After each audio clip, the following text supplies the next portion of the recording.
এই মুহূর্তে আমি রয়েছি যোধপুর পার্ক বয়েজ স্কুলে।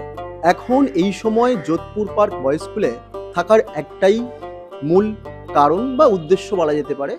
যোধপুর পার্ক বয়েজ স্কুলের ছাত্ররা তারা একটা নাটক করছে, যে নাটকের নাম অরুণ এবং সোনির কাহানি। কি এই কাহানি, কেনই বা এই নাটক, তার কি প্রেক্ষাপট, সমস্তটাই তারা তুলে ধরেছে। তবে এই নাটকের মধ্যে দিয়ে তারা একটা যে স্ট্রং মেসেজ দিতে চাইছে বর্তমান সমাজে, তা হচ্ছে সমাজে মহিলা এবং পুরুষ তাদের মধ্যে কোনো ভেদাভেদ থাকবে না, কোনো জটিলতা থাকবে না। তারা একে উভয়ের সাথে যাতে স্বাভাবিক ছন্দে কথা বলতে পারে, তাদের এটাই মূল উদ্দেশ্য।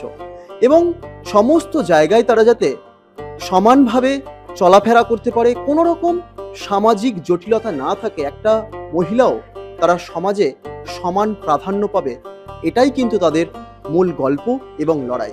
শুধুমাত্র যে একটা ছেলে সবসময় বাইরের কাজ করবে, সে বাড়ির কাজ করতে পারে না। একটা মেয়ে সবসময় মানে বাড়ির কাজ করবে, একটা ছেলে করতে পারে না। বা একটা মেয়ের গোলাপি রং পছন্দ হতে পারে, ছেলেদের পছন্দ হতে পারে না। এই বিষয়টাকে নিয়ে এবং এই যে ছেলে মেয়েদের মধ্যে আজকাল যে সমাজে ভেদাভেদ রয়েছে, এই বিষয়গুলো নিয়ে যাতে আমরা সমাজকে বোঝাতে পারি যে শুধু একটা মেয়েই নয়, একটা ছেলেও করতে পারে, এবং একটা ছেলেও নয়, একটি মেয়েও উঠে দাঁড়াতে পারে সমাজের জন্য।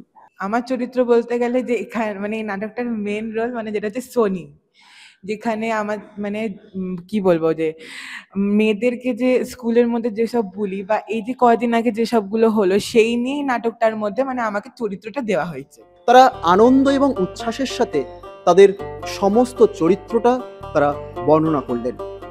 শশাঙ্ক মণ্ডলের রিপোর্ট, কলকাতা টিভি।